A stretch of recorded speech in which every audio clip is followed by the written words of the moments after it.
En fin, ya veremos. Otra cosa que pasó en Comodoro Pi tiene que ver con la base de datos del ANSES. ¿Se acuerdan que nosotros discutimos bastante sobre qué grado de legalidad tenía esto? Bueno, la semana pasada el fiscal Guillermo Marijuán consideró que no había delito en que el ANSES le transfiriera a la Secretaría de Medios la base de datos para que la utilizaran para hacer llegar información oficial o algunos dicen campaña política de cara al 2017. Hoy el fiscal Federico Delgado consideró que había que investigar. Che, qué tarde aburrida. Chicos, ¿sale selfie? ¡Dale! Buenísimo, quedó re linda, ahora la comparto. ¡No! ¿Te están siguiendo todo el tiempo? Todos tus datos personales como nombre, apellido, edad, dirección, teléfono, sexo, correo electrónico, se los va a mandar la ANSES a la Jefatura de Gabinete de Ministros para una estrategia de comunicación que ya generó polémica. En primer lugar, insisto, no se comparte ninguna información de cantidad de hijos, ni cantidad de aportes, muchísimo menos información económica, sino simplemente información de datos de contacto, que es el teléfono y la dirección de correo electrónico. En realidad está contemplado en la ley y se puede, la ley de habeas corpus, que es la 26.326, si no me equivoco, permite hacer este tipo de acción, digamos, compartir información para dar a conocer alguna política pública del gobierno. Desde el gobierno nacional aseguran que la medida no contempla el uso de datos personales con fines políticos ni de propaganda, pero por las dudas ya apareció el primer amparo legal para protegerse del uso de datos privados presentado por la abogada Valeria Carreras. A mí esto me parece peligroso. No debemos olvidar que el Estado está gobernado por un partido político que ganó, pero lo más importante es que se vulnera algo protegido por la Constitución, que es el derecho a la intimidad, a los datos sensibles. Por ejemplo, la orientación sexual.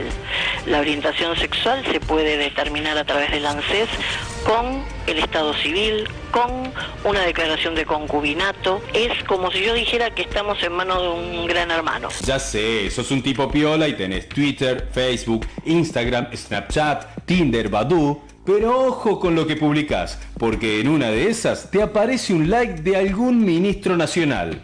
Lo que se está haciendo es transferir los datos del ANSES a la Secretaría de Comunicación, lo cual implica que los expertos en campaña sucia van a manejar la información de todas las personas, ¿no? Creo que el gobierno de los trolls tiene acceso a nombre, apellido, DNI, teléfono, dirección, quill, email, fecha de nacimiento, estado civil y nivel de estudios de las personas, ¿no? Si el gobierno quiere saber qué piensa la gente respecto al tarifazo, creo que esa información está a la vista y no toma medidas, ¿no? Me parece que lo que se trata aquí es de utilizar la información de las personas para hacer campaña, así que es muy grave. Y es violatorio de la Ley de Protección de Datos Personales. ¿Puede el gobierno usar la base de datos personales de ANSES? El jefe de gabinete Marcos Peña defendió la medida y dijo que el objetivo es tener un contacto más directo con la gente. Toda esta información es pública, no hay una información sensible, no hay una información que afecte la intimidad, no se pretende ni en este caso ni en ningún otro caso, porque tiene que ver con la concepción de la democracia, del Estado y de la comunicación que nosotros planteamos, vulnerar la intimidad, ni perseguir, ni buscar, ni espiar, palabras que se han usado que creemos que son incorrectas. No tiene que ver con la comunicación política o la comunicación propagandística de un gobierno, sino con el vínculo entre los ciudadanos y el Estado. A pesar de los argumentos de Marcos Peña, el fiscal federal Federico Delgado pidió una investigación para que se resuelva si el Estado puede usar los datos de la ANSES para difundir los actos de gobierno, porque sostiene que los contenidos no son de carácter público. Delgado además le pidió a la Dirección Nacional de Protección de Datos Personales que evalúe si es legal el convenio de traspaso de datos de ANSES. Dice el fiscal Federico Delgado, la cuestión es desentrañar si la base de datos del ANSES constituye un recurso del que puede disponer el Estado para difundir los actos de gobierno, bien si ello contraviene las disposiciones de la ley, ¿sí? Y así mandó investigar. No es grave, por ahora no hay una imputación al jefe de gabinete, pero van a tener que investigar si el jefe de gabinete, Marcos Peña, hizo lo correcto. Luis Petri es diputado nacional de Cambiemos. ¿Para qué van a usar la base de datos del ANSES? ¿Se sabe? Pero la verdad es que ya Marijuán había desestimado la denuncia y lo cierto es que está bien. Ahora van uno a uno. No, un fiscal contra otro. Delgado que le pida a la Dirección Nacional de Protección de Datos Personales para que dé certezas y para que dé garantías respecto de si se puede o no se puede utilizar. Yo recién escuchaba que se hablaba nuevamente de datos personales sensibles. Y el ANSES no recepta ni recoge en sus bases de datos personales sensibles. Teléfono. Pero el dato personal sensible, de acuerdo a la Ley Nacional de Protección de Datos Personales, es, por ejemplo, la afiliación partidaria o sindical, la profesión de fe de una persona o filosófica, las convicciones políticas, la orientación sexual. Ninguno de estos datos. La cuenta bancaria. No, pero de acuerdo a la Ley Nacional, no, pero eso lo resguarda el secreto bancario y el secreto tributario. Pero esos datos que la Ley Nacional de Protección de Datos Personales dice son datos sensibles, no están en las bases de datos del ANSES. ¿Cuáles son los datos que están en las bases de datos? No digo sensibles para la vida cotidiana, el teléfono Claro, es un dato sensible. Lógico, pero para la ley, conforme a la ley, cuando define qué es un dato sensible, la ley no lo considera tal. Los datos de contacto sí los tiene el ANSES. Claro que tiene el teléfono, la dirección, el mail. Y lo que va a hacer la Secretaría de Comunicaciones es justamente utilizarlo para los fines para los cuales fue creada, que es comunicar políticas públicas. Claro, pero cuando uno ve que el macrismo se jacta de que su mejor comunicación es a través de las redes sociales, dice, sumado más dos, dice, bueno, van a utilizar esto para ampliar la penetración vía redes sociales en un mensaje político. Pero la Ley Nacional de Protección de Datos Personales ya preveía que entre distintas agencias del Estado la posibilidad de compartir información, porque estamos hablando de un solo Estado, Rolando. No estamos hablando de que el Estado argentino le va a ceder al Estado chileno. No. Acá estamos hablando de un mismo Estado nacional que entre las distintas reparticiones comparte información y la ley impone una condición. ¿Cuál es la condición? Que el organismo que adquiere la información lo utilice para los fines que tiene previstos específicamente, en el caso de la Secretaría de Comunicación, para comunicar las políticas que establece y que hace el gobierno. No la podría utilizar con fines electorales o partidarios. Si hace un fin equivocado, la línea es sinuosa, pero va a comunicar políticas públicas. Si lo utiliza con otra finalidad, ahí automáticamente... No sea cosa que esto se les convierta en la cadena de Cristina a ustedes, pero no, el abuso de la cadena con el abuso de las redes sociales. Vos fíjate el kirchnerismo lo que hacía con las bases de datos en la época de el cepo cambiario y la imposibilidad de adquisición de dólares para el exterior. El BCRA, que era el que tenía el control monetario, en definitiva no lo ejercía y lo terminaba ejerciendo la AFIP a partir de su base de datos. Pero se utilizaba la base de datos de la AFIP para determinar si una persona podía viajar al exterior y con qué cantidad de dólares podía hacerlo, algo que estaba totalmente prohibido y no estaba previsto. La AFIP no tiene por qué establecer la política monetaria ni determinar cuántos dólares podía adquirir una persona para salir al exterior. El ministro de Economía, ministro de Hacienda, mejor dicho, Alfonso Pradera, dice que la inflación ya no es un tema. En agosto es muy posible que aún con la corrección de tarifas, la decisión de los institutos de estadísticas es retrotraer el aumento de tarifas al momento en que la Corte Suprema emitió su fallo, eso es el 18 de agosto, y eso le va a restar casi un punto a la inflación, sobre todo en el distrito de Buenos Aires y Gran Buenos Aires. Aún sacando eso, la inflación de agosto ya apuntaba a menos del 1% mensual, que es el índice más bajo en 10 años. O sea que efectivamente estamos consiguiendo lo que dijimos que íbamos a conseguir, que era bajar la inflación en el segundo semestre. Nosotros desactivamos muchas bombas, ahora estamos discutiendo la inflación, ya no es un tema la inflación. Nosotros tomamos las medidas que tomamos, y algunas de las cuales hubiéramos querido no tomar, pero lo hicimos para revertir la tendencia que traíamos. ¿Ya no es un tema la inflación? A ver, lo que hemos logrado desde el gobierno primero es establecer metas de inflación, algo que no existía. Cuando uno dice cómo se solucionan los problemas inflacionarios de un país, una de las primeras medidas que los economistas reconocen es tener metas de inflación. El gobierno anterior no tenía metas de inflación porque no reconocía la inflación, Rolando. Decían, no hay inflación en la República Argentina, son sensaciones. Nosotros dijimos, es un grave problema la inflación y vamos a empezar a establecer metas. Quizás nos retrasamos 2 o 3 meses respecto de las medidas. Nosotros decíamos, bueno, esperamos ya en el arranque del segundo semestre quizás contar con una inflación más baja. Ahora, lo cierto es que lo decía el propio Alfonso, no en el informe sino en otras entrevistas que ha dado, la inflación de julio fue bajísima y la de agosto se espera otro tanto. Es verdad que las inflaciones que siguieron en los meses precedentes fueron altas, pero tiene que ver también con el impacto del incremento tarifario, bueno, pero con la devaluación. En algún momento van a venir las tarifas y ahí sí va a volver a subir la inflación. Ya han sido calculadas. con la devaluación, esto claro, está repercutido y un incremento de precios que ya venía desde el mes de noviembre y se acentuó. Luis, ¿cuál era la meta de inflación para este año? ¿Se esperaba que la proyección sea la que se cree que va a ser, de más de 40%? Nosotros esperábamos una inflación menor al 30%. Creo que en la interanual, a partir del mes de junio, julio, al año que viene, yo creo que vamos a estar en una inflación mucho más baja. Incluso algunos opinan que la inflación del año que viene va a ser inferior al 20%, vamos a estar en el 17, 16%. Metas de inflación.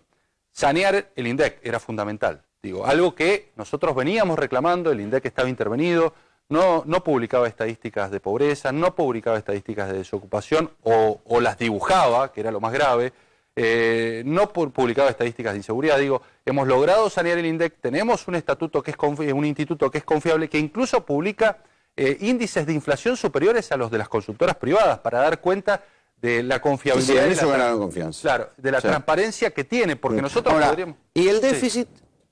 Y bueno, son porque ahora digo, cualquier ortodoxo claro, diría, está bien, muy bien, bajó la inflación, bueno, pero bien el déficit. O sea, si van a seguir financiando déficit con deuda con emisión... del 4%, ahora el 15 de septiembre ingresa el presupuesto.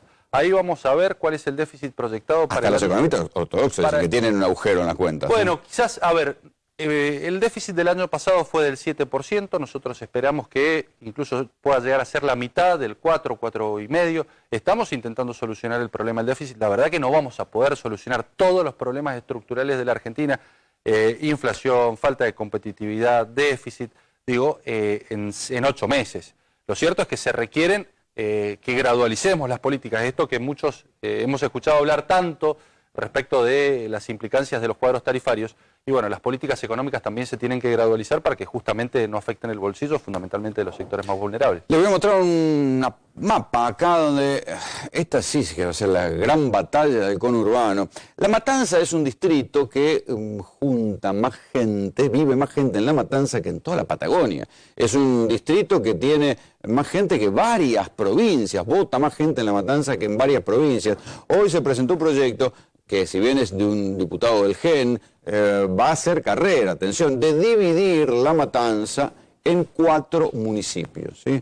Esta sería la parte más rica de La Matanza, con buena parte de las fábricas, ¿sí? La parte de San Justo quedaría con el nombre de La Matanza. Esto sería la parte de La Tablada, donde quedaría el mercado central, una parte también bastante rica. Y después hay que ver la viabilidad de estos otros 2 grandes municipios nuevos, Gregorio de la Ferrer y Juan Manuel de Rosas. ¿Cómo está planteada la cuestión? Al momento hay un guiño del Frente Renovador, que dicen, bueno, hay que ver la sustentabilidad, pero al Frente Renovador no le cae mal la posibilidad de que en el revoleo puedan ganar alguno de estos municipios. El justicialismo no quiere saber nada. Hasta ahora Verónica Magario y Fernando Espinosa, los líderes de La Matanza, no han dicho nada para no levantarle el precio a la cuestión. Pero recuerden que en la provincia de Buenos Aires el Frente Renovador cogobierna con Cambiemos, con María Eugenia Vidal en la legislatura. O sea que podrían, si se juntan, podrían reunir los votos. ¿Es esto un fin electoral o hay algo más? Mira, vos sabés que yo creo que lo primero que uno tiene que pensar en este tipo de reformas es si le mejoran o no le mejoran la calidad de vida al vecino. Todos hablamos, y se ha hablado en los últimos tiempos, y en la reforma del 94 esto se amplió, de la necesidad de adoptar autonomía municipal y esto de la necesidad de que cada vez tanto el gobierno nacional como los gobiernos de provincia descentralicen más las políticas en los municipios. Y muchas veces esta descentralización de las políticas no ha venido acompañada de los recursos. La comuna, toda la cosa de centralizar en comuna, ni Macri le dio bola, ni Rodríguez Larreta dio bola, y nadie la ve, y las comunas hoy por hoy no sirven para nada. No, pero los municipios, yo me refiero como es La Matanza. Se ha ido sobrecargando a los municipios, han ido asumiendo responsabilidades en muchos casos que no les competen y han generado unas grandes estructuras. La pregunta es si esta estructura, que aparte es el municipio más poblado de la República Argentina, el que más condensa cantidad de población, le sirve a la hora de darle proximidad al vecino y si el vecino además tiene pertenencia para con La Matanza. Porque, por ejemplo, hay departamentos en mi provincia, Mendoza, donde vos tenés distritos que tienen identidad propia. La pregunta es, las personas que viven en La Matanza, algunas no les gustaría ser, por ejemplo, Juan Manuel de Rosas. Esa sería una pregunta para hacerse a la hora de determinar... También está la viabilidad de los recursos. Acá vos concentrás todos los impuestos municipales que se pueden cobrar. Y acá, ¿De qué vive la gente? Y hay que ver cómo se prestan los servicios también en los lugares donde los recursos no llegan, como llegan en los lugares más concentrados. Muy mal, obviamente. Son lugares, digamos, son hay que ver donde hay si inmensa cantidad de villas. De la misma manera y con la misma intensidad a todos y cada uno de los sectores de la matanza. A veces las descentralizaciones en unidades más pequeñas permiten esa proximidad y solucionar los problemas cotidianos que tienen los vecinos, que son los problemas de cloaca, de gas, de luz, de pavimento, de luz eléctrica, que, claro está, reclaman... Claro, porque un intendente en un lugar de esto es casi como es más como un gobernador. Es prácticamente un gobernador, entonces ya no tiene que tomar las decisiones del intendente, que es la limpieza de las cunetas, el alumbrado público, garantizar, por ejemplo, la erradicación de los baldíos, sino que ya tiene que pensar en obras más estructurales como obras de salud, por ejemplo. Sí, en algunos casos estas divisiones no han salido bien, digamos, por ejemplo, Lezama, Chascomús, bueno, vos sos de Mendoza, no importa, pero Lezama, Chascomús, aquí en la provincia de Buenos Aires, los dos quedaron peor, digamos, los dos municipios que quedaron más pobres cada uno por su lado. Bueno, todo depende de la transferencia de recursos, digo, por eso, estas descentralizaciones tienen que ir acompañadas con recursos para que cada uno de estos municipios pueda mejorar y gestionar la gestión. Para la gente que vive en la zona, a ver, en el caso de La Matanza propiamente, esto integraría San Justo, Ramos Mejía y Villa Luzuriaga. Piensen que en la zona de San Justo está la Mercedes-Benz y que está el tamaño, por ejemplo, de una fábrica como la Mercedes-Benz que termina pagando más de impuestos y tasas municipales, más que todos los vecinos juntos. Fíjense el tamaño de lo que puede tener una gran fábrica en un lugar así. En el caso de Juan Manuel de Rosas, que sería esto reuniría González Catán, Virrey del Pino y 20 de junio, que son lugares con severos conflictos sociales hoy por hoy. Y Gregorio de la Ferrer, ¿sí?, incluiría Isidro Casanova y Rafael Castillo, además de, obviamente, Gregorio de la Ferrer. Y sería la otra parte rica, porque esto se queda con el mercado central. Y esto se llamaría Los Tapiales, e incluye Loma del Mirador, La Tablada, Ciudad Evita, Aldo Bonzi y Villa Madero. Hay que hacer una experiencia de esto. Bueno, pero lo interesante, ¿sabes qué puede ser? Primero, yo desconozco con qué criterio territorial se ha hecho la división y geopolítico, pero lo interesante de esto es ver si en definitiva esto no permite direccionar las políticas de acuerdo a los núcleos poblacionales. Esto es, quizás, vos me decías, en Juan Manuel de Rosas no se recauda y están los sectores más vulnerables. Bueno, quizás tengamos o se pueda tener un municipio que se enfoque exclusiva y excluyentemente a la cuestión social y a reparar esa brecha que existe. Después, cuando vos tenés lugares industriales, las políticas son otras. Claro, hay que ver qué pasa si se hace un plebiscito. Luz, exactamente. Muchas gracias por venir. No, gracias a vos. Así nos vamos. Esto fue Tercera Posición. Buenas noches.